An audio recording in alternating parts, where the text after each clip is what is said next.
Machiavélique. On connaît tous ce mot, c'est presque devenu une insulte. Mais d'où vient-il exactement? Qui était vraiment l'homme derrière ce mythe? Cet homme qui est, sans conteste, l'un des penseurs politiques les plus controversés et les plus influents de toute l'histoire. Ah, la voilà, la phrase qui a tout déclenché.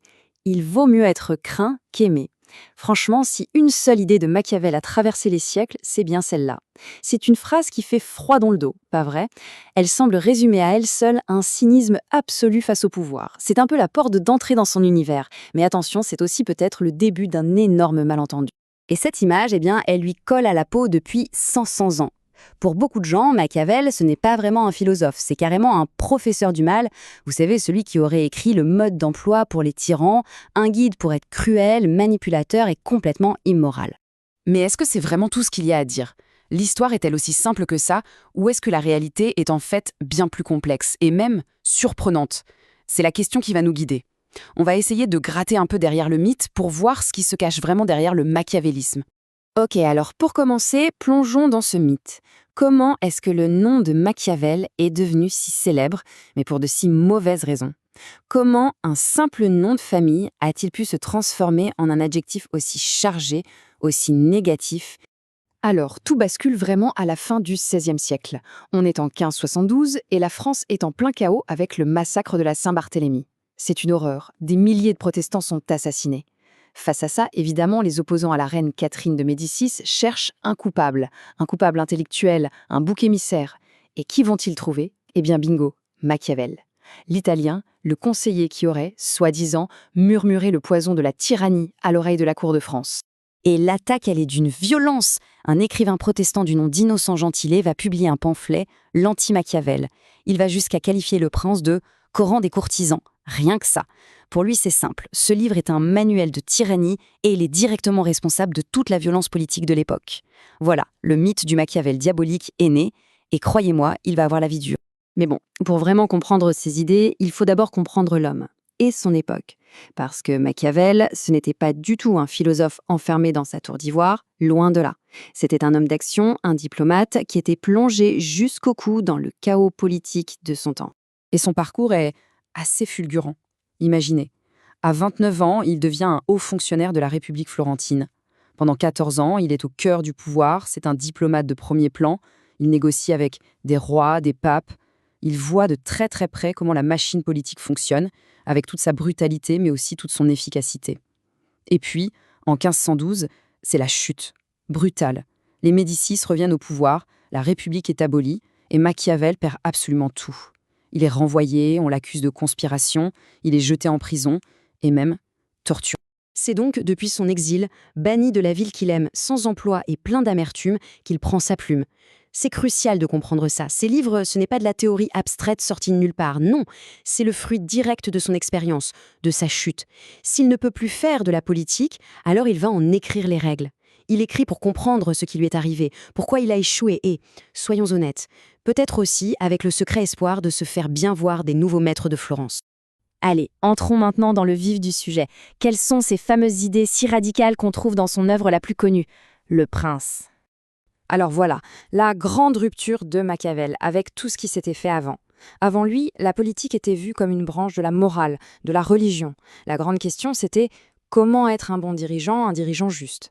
Machiavel, lui, il arrive et il balaye tout ça d'un revers de main.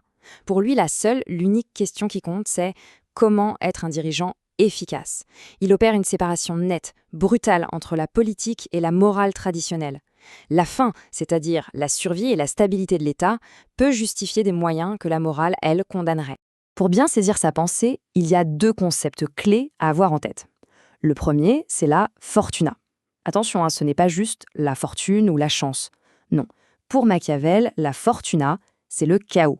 C'est le tourbillon imprévisible des événements, une sorte de force du destin qui peut tout emporter. Il la compare à un fleuve en furie. Et selon lui, cette fortuna, elle gouverne la moitié de notre vie.